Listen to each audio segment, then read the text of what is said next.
Okay, well, I'm going to start at one of my favorite places, and that is managing plant communities. So we start with this idea of managing plant communities, not just simply managing invasive annual grasses. And then the other important early step, I think, is to think about the management challenge, the management effort in terms of landscape approaches.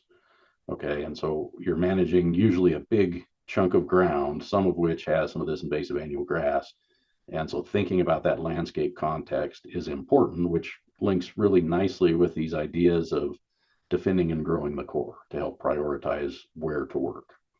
So thinking about managing plant communities and then this kind of landscape approach should lead people pretty nicely into coming up with objectives for plant communities. So plant community objectives that would include both thoughts about reducing the abundance of invasive annual grasses and then maintaining or increasing the abundance of your desirable plants for different areas in that landscape.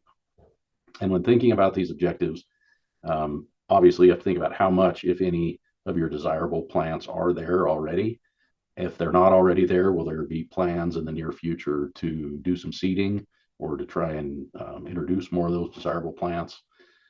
And then after you've kind of come up with plant community objectives, I think it pays to really think again about the annual grass life cycle and what are the weaknesses or vulnerabilities of those invasive annual grasses that you can and hope to exploit.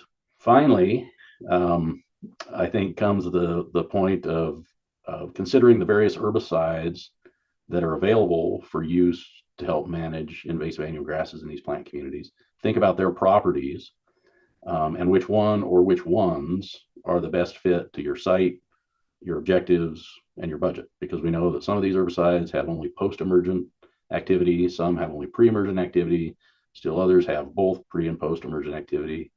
Some are relatively expensive, some are relatively cheap.